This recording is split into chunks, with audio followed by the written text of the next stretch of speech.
What are the great aspects of being a good leader or a great leader? Oh, what a great question. Well, I think going back to my childhood, I was in a program called Army Cadets in Canada. Imagine Boy Scouts, but kind of on steroids, sponsored by the military. No military service required or anything like that. But it's a youth program that did wonders for taking kids who weren't going to do much of anything other than get into trouble, and give them uh, a purpose, give them goals, things that they could accomplish, let them travel, all those types of things. And what I ended up uh, doing through that program was they have a concept called Acer Acerpori. It's Latin. It means as the maple, so the sapling. And you take a look at that and drill it down on it. It's straightforward. It's leadership by example.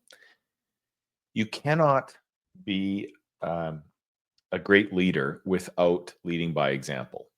Plain and simple. I can't think of a single person who's been a great leader who doesn't follow that path and that mantra, if you will. Um, so, some characteristics of great leaders. I mean, something that I think is underrated is fairness. Another one is decisiveness. You do not see great leaders who are mulling decisions over and over. However, the other side of that is you really need to take a long, hard look at decision making skills. Um, the concept of being a great leader comes part and parcel with making outstanding, high quality decisions. President Eisenhower had the Eisenhower matrix. Did you ever hear about that? No. The What is so that? all decisions were basically fit into four quadrants, and the the what he was always working on is like the urgent versus the important. And if there was anything urgent, that was a different decision matrix than if it was important. And it sounds it sounds kind of interesting, but the whole point is this is what the president of the United States did, and this was a fellow who really knew what the heck he was doing back in the day. So I would encourage any listeners to that are interested in that just take a look at the Eisenhower decision matrix. And that's a Wow, great tool for helping leaders, especially young leaders, figure out what to kind of focus on. that's awesome. Thank you for sharing that. Um, what would you say that being a follower has given you before you stepped into leadership yourself? Well, that's a boy, another great question. I think that from the following standpoint, you get to see, I mean, it's trial by fire. You get to see high quality leaders, not so high quality leaders, and everything in between.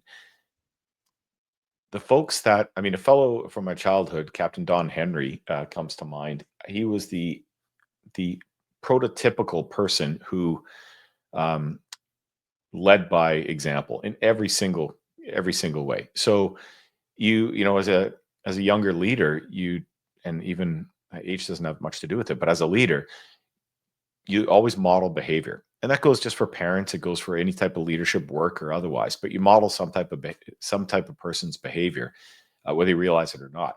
And that's why it's so critical to model outstanding behavior to your team. So flip that around on the follower side of things, and you say, "Oh boy, like this fellow, I don't want to be anything like that as a leader." Well, that's one way to look at it. On the other, you're thinking, "This guy's a great leader. I'd follow this person or this woman into flames and fire, that type of thing." Um, so when you're creating your own leadership style, and it varies for everybody, I would encourage folks to take a couple minutes, away from the screens, and just think about who these super strong leaders have been in your life. Maybe it's parents or community people or who knows what, but what are those characteristics of each of them? And you think about a whole bunch of people who fit this role in terms of leaders in your life, and next thing you know, you've got an entire schema created of what an outstanding leader looks like. Yes, awesome. Thank you for sharing that. You mentioned something along the lines of fairness in a Yeah. few minutes ago. Can you tell me more about that? Like, what did you mean um, by by that aspect? Why does it need to be fair, or do they not need to be fair? Well, fairness doesn't mean, uh, the extreme of that would be communism, which pops to mind, like where everybody's treated exactly equal. I think great leaders definitely do not treat people equal, not at all, because you've got like with a build my team approach, you've got A players that will do superbly well on your team. You're not going to treat them the same as you would C or D players. I mean, those folks have to be removed from your team. So the fairness side of things means treating everybody by essentially the same set of rules, and by attacking problems in similar ways with groups of people. So you don't end up providing favoritism per se or anything like that. You treat people similarly across the board, and that is extremely important for a good leader. Why? Awesome. Thank you for sharing that. My next question for you goes along the lines of you mentioned positivity Hmm. earlier. Like, why? First of all, why do you want to maximize positivity, and how do you do though? Yeah. So who wants to follow a negative, complain about everything person? You? I mean, I certainly don't. You can't be an effective leader when you are trying to get your own act together. I mean, you really have to focus on yourself first before the leadership side comes. So on the positivity side, that's something I've really focused on over the last couple of weeks. I live in northeastern Pennsylvania. February is atrocious up here. It is extremely difficult to do darn near anything. We've had heavy ice. I mean, packages can't even get delivered because the UPS drivers can't get to where they're going. Yada yada yada. It's just insane, and it kind of wears a person down over time. This is not an external, like a work related or a personal related issue. It's just something where it's a tough month. You gotta realize that it's a tough time, and be grateful for what we all have. Each of us is lucky in all kinds of different ways, and I think focusing on that is tremendous. Um, a tool that I learned in the past comes from Strategic Coach by Dan Sullivan. And it's a positivity tool that he uses where he starts every discussion and every meeting with folks with just a couple seconds of something they're really positive, excited about. And it doesn't take long. It really works wonderfully to frame expectations and frame uh, the tone, if you will, of these discussions that you have, these meetings that you have, where it's a whole lot more enjoyable, and I would argue a whole lot more effective when you approach things like that. Um, when you say that you don't want to follow a person who's negative, I understand that. But just because someone is not positive does not mean that they're negative. So, Yeah, do neutral. you, yeah, your neutral standpoint, what are your thoughts on that? Do you still want people, someone who's neutral, who's not reacting to things, or they don't lead by they don't lead by negativity, but they also don't lead by positivity? Do you want them to step into positivity, and why so? I don't know that that's necessary. It's a different leadership style. When I say positivity, I'm not talking about cheerleading or rah, rah, rah to the team. Everybody gets a donut and a free bagel. No, I'm not talking about that. What I'm talking about is somebody who, on the leadership side of things, can meet folks where they're at because you have to. However, they're doing it from a perspective of positivity. So if something is going, like for example, the gripe that I have about February, well, guess what? If you count the days in February, you've got an amazing March just right around the corner. It's something really exciting to look forward to. Spring in Pennsylvania is a lot of fun. And just the mindset shift of flipping that around to one of positivity is really important. Now, if you're neutral to begin with and nothing flaps you, like nothing even ruffles your feathers, that's terrific. That's a great leadership quality as well. So I think that type of person is somebody who could very easily have folks lining up to follow what they're doing, because they are a completely consistent kind of the rock in a lot of people's lives with that consistent mood, consistent approach, and neutrality. Very That's effective. awesome. That's Yeah. awesome. Um, what would you say is your mood like usually? Are you more the positive side or neutral side? I don't think you're on the negative side, but where would Yeah. you scale yourself at? Uh, Used to be a lot more on the rah positive side of things, and I think as I've had some birthdays, it's a little bit more towards a combo between neutral and the positivity side of things. Um, I find that, if you're not careful, negativity creeps into your life. It's subtle and it's invasive, and it becomes malignant. I mean, these are big words to describe something like that, but that's how that works. So you kind of have to have a bit of a force field around you for the to repel the negativity, and always make sure you're focusing on approaching things from a great perspective. So tell me more about that. I think that's a very interesting point to maybe explore. You, you say that if you're not positive most of the time, you put a leeway of negativity to seep in your experiences or your leadership. What do you mean by that? Well, especially in small businesses, you will always, always, always run into problems. I mean, if you have a day as a small business entrepreneur without something going on, has that ever happened? I mean, it's just extremely rare, right? So you have those types of days, and you're like, okay, what's coming tomorrow? If you focus on problem after problem after problem, sometimes it can be very easy to slide into that negativity. On the other hand, if you focus on the achievements surrounding solving these problems, boy, what a terrific feeling that is. Like, hey, we had something go boom in our business. We attacked, like, the entire team, figured out what the problem was. We absolutely attacked it. We solved it, and we implemented a bunch of stuff. So now that we're even better than normal, that's a great day. It didn't start off so great when something goes boom in the business, but it's an absolutely great day. And boy, did you ever turn that around. That's awesome. Wow. Um, I would love to hear some of the stories and experiences you've had with this mentality, positivity, negativity, and being neutral. I think that would be awesome for our audience to hear. Terrific. Well, I think that I'll give you an example through Build My Team. When we started out trying to contact our applicants that were applying through our process, we used email, and it was a whole our system was all built for email. Like, we're talking built. It was polished. It was ready to rock and roll. And here comes the but.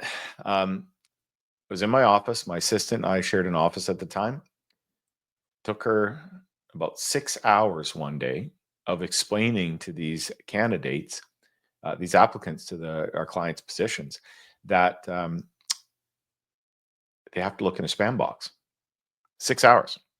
She spent almost the entire workday talking to candidates about their spam box, and finding out that even though they said they checked email every day, most of them checked it about 2 times a week on average.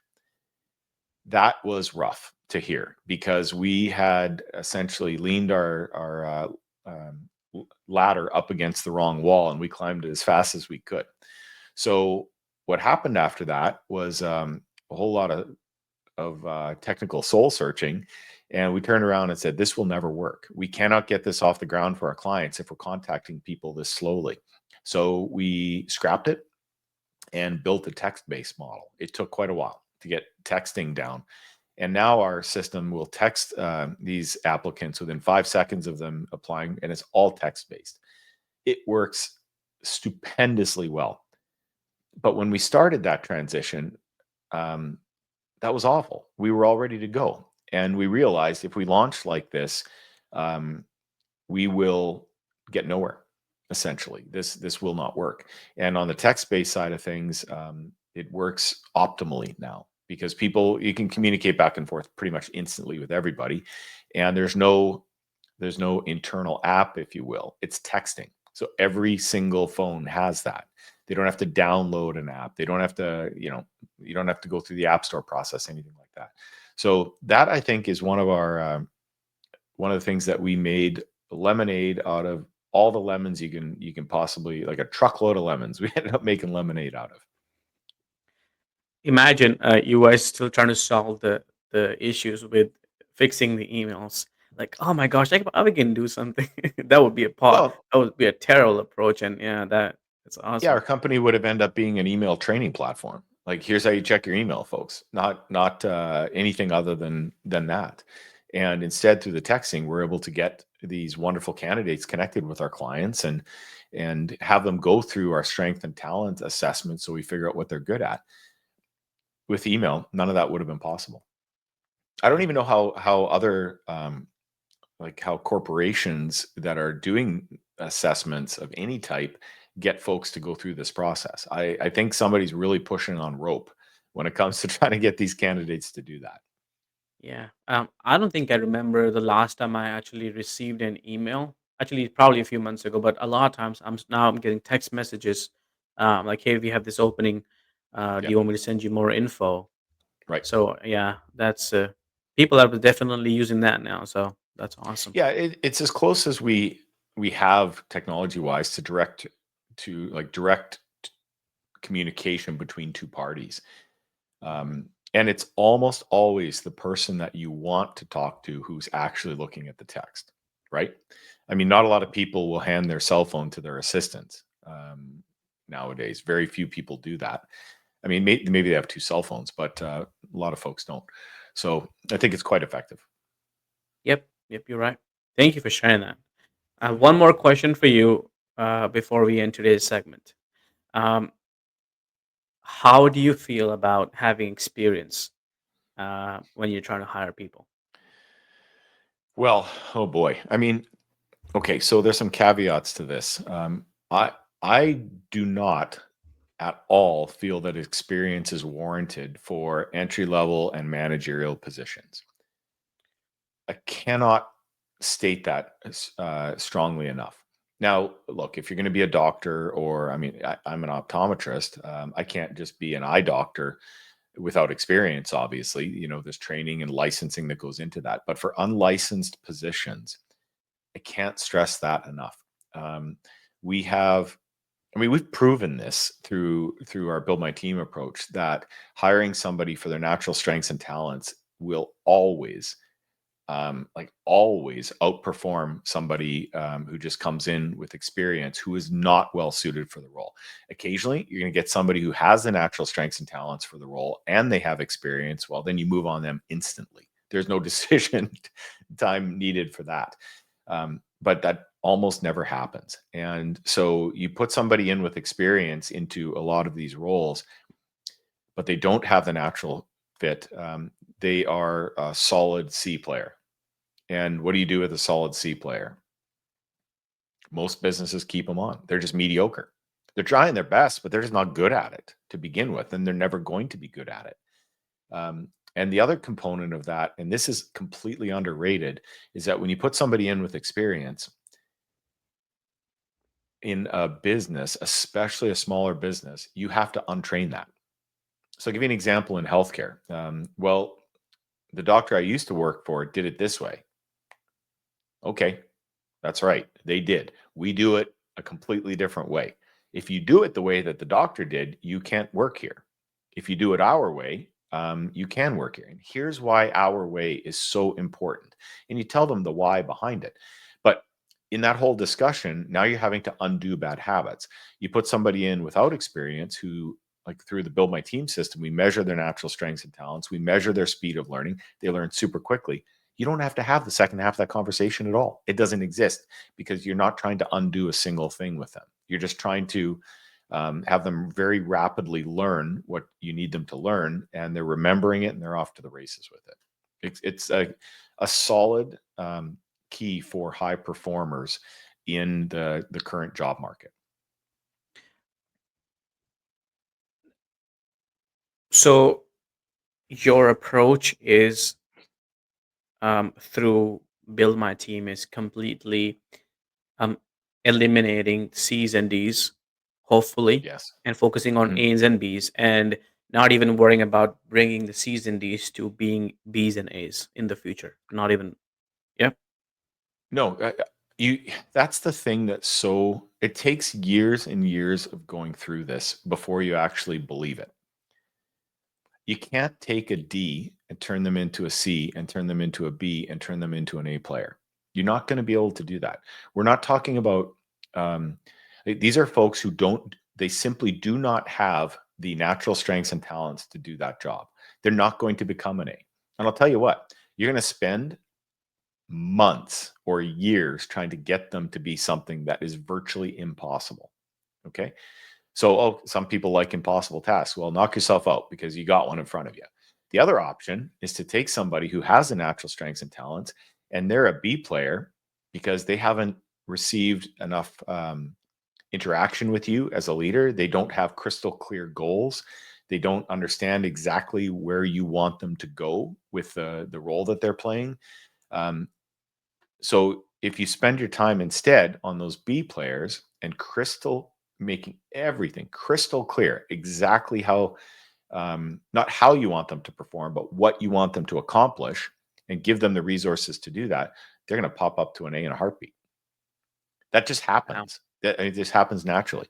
So from a leadership standpoint, you can do one of those two things. You can either focus on the C's and the D's and trying to get them to be better, or you can take the B's and turn them into A's and take the A's and turn them into stratospheric superstars.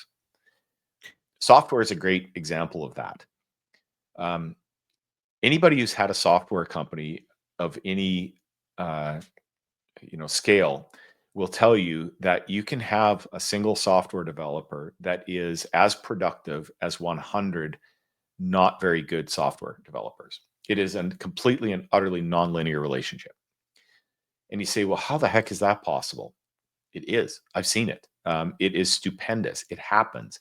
There aren't very many of them, of course, out there, but that's how you get, like for example, these AI teams, the self-driving car teams, the monster data centers that are set up in no time at all nowadays. Those are not. Also, the folks that are sending rockets into space. I mean, those are not average teams. Those are folks who are just A plus plus plus players, and they get there because the leadership that they're working with provides them with the crystal clear goals and the resources to accomplish that stuff. You will spin your wheels into eternity trying to do that with a C or a D player. Now, they can be an A player in a different role, a different So job. that's what I want to talk to you about. So the if you're only hiring at a base level without Yeah. any like you don't need a degree for that, I'm assuming, or Right. maybe you do need some kind of degree, but not is not important or maybe not required. So if you're Mhm. only hiring for that, how do you figure out who someone's an A player or not, um, with such little requirements of what someone needs? Yeah. Well, for us, with using the Build My Team system, we have an automated approach to doing exactly that. And it's through a psychometric assessment, multiple psychometric assessments that are all done in combination. They look like one to an applicant. It takes about 15 minutes. But Mhm. imagine a great big enormous funnel. We pour everybody into the top into this funnel, and around 97% of them don't make it through. And that's the sorting is done by what their natural strengths and talents are relative to what the position requires. So, for example, there are some very big companies that have figured this out. I know this fellow is a lightning rod, but let's say SpaceX, they do not require any type of experience for virtually all their positions. Um, and they're putting rockets into space. And you say, well, how the heck is that even possible? Okay, you need security clearances. You can't be a terrorist. You can't be all kinds of like not good people. But as far as what they require on the work side of things, um, these types of companies have figured that out, that you get somebody who is stupendous at a couple of things, and you ask them to do those couple of things, and that's where the magic's made. Thank you for being here today. I'm really happy that you tuned in to Vision Pros Live. I'm looking forward to seeing your reactions as these episodes continue to move forward. This is going to get more and more fun. We'll have more and more engagement as well. We'll invite people to participate in the show. And thank you for giving us your time and attention. Have an excellent time building out your vision and becoming a vision pro yourself.